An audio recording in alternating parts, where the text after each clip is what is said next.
Okay, para mabuksan siya, kailangan nyo lang tanggalin yung screw doon sa loob, dun sa magkabilang gilid ng printer natin. Yan, para mabuksan natin yung printer natin. Yung printer ko nga pala is Epson L310.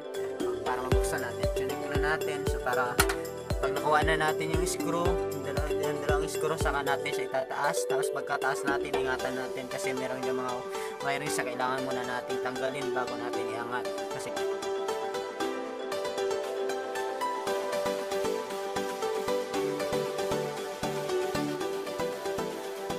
hindi ko napansin kung paano siya nakapasok sa bahay ng printer. Okay, so ayan po, binuksan po namin yung printer namin. Yan, kasi hindi po nagpiprint yung black. Tinignan po namin yung ito yung daluyan ng print ng mga ink pa, no? Napansin namin yan, may butas pala siya. So, hindi ko alam bakit nagkaroon. Kaya pala hindi siya nagpiprint yung black. Kasi dun sa scanner, ang dami na palang ipis. Pakita ka natin yung scanner niya. Baba mo nga. Wow. Baba nga natin. Titingnan natin bakit di nagpiprint yung black. Yan. Nakikita nyo naman, di ba?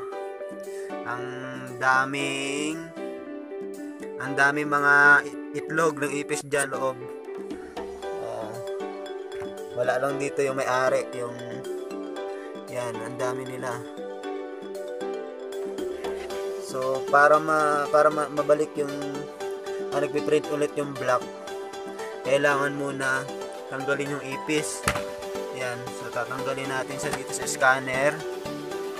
Tapos papalitan ito yung white na yan, papalitan yan, set na yan, papalitan para mabalik yung ink. So sana doon sa may mga printer, pakaingatan po ang inyong mga printer. Baka hindi nyo pa alam ang ipis nyo sa bahay, nandyan na sa loob. Documents, ito yung documents. Nagprint ako, hindi lumalabas yung black. Yan, gig-hit clean ko na siya, nozzle check ko na lahat ginawa ko na, pero hindi pa rin siya lumalabas. Yung unang print ko, meron pang black. Yan, pangalawa, hindi na talaga lumabas.